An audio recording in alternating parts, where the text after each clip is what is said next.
এই ছোট্ট গ্রামে বসবাস করত ইউসুফ নামের এক যুবক। সে খুব গরিব ছিল, কিন্তু তার ঈমান ছিল খুবই শক্ত। তার মা সবসময় তাকে বলতেন, বাবা, মানুষ না দেখলেও আল্লাহ সবসময় দেখেন। ইউসুফের পরিবার অনেক গরিব হওয়ার কারণে ইউসুফ একজন ব্যবসায়ীর দোকানে কাজ করত। একদিন তার মালিক তাকে দোকান দেখাশোনার দায়িত্ব দিয়ে বাইরে চলে যায়। দোকানে অনেক দামি জিনিস ছিল, কিন্তু দেখার মতো কেউ ছিল না।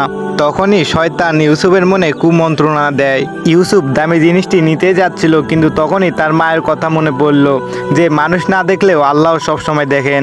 ইউসুফ সঙ্গে সঙ্গে আল্লাহর কাছে ক্ষমা চাইতে লাগলো এবং আল্লাহর কাছে দুই হাত তুলে কান্না করতে লাগলো। ওই দিন সন্ধ্যায় মালিক ফিরে আসলেন এবং ইউসুফের কাছ থেকে সব হিসাব বুঝে নিলেন। মালিক ইউসুফকে জিজ্ঞাসা করলো, আমার দোকানে তো অনেক দামি দামি জিনিস ছিল, তুমি কিছুই নাওনি কেন? ইউসুফ বলল, আমি আল্লাহকে ভয় করি, এজন্য আমি আপনার কিছুই ধরিনি। ইউসুফের সততা দেখে মালিক অনেক খুশি হয়ে যায় এবং মালিক খুশি হয়ে ইউসুফকে তার দোকানের অংশীদার বানিয়ে ফেলে। ইউসুফ হালাল পথে ব্যবসা করে আল্লাহর রহমতে এখন তার দোকান অনেক বড় করে ফেলেছেন।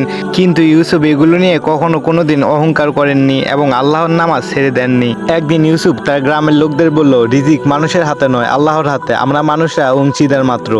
এই ভিডিও শিক্ষণীয় বিষয় হলো, তাকওয়া মানুষের চরিত্রকে উচ্চ করে, গোপনে গুনাহ না করায় আসল ঈমান।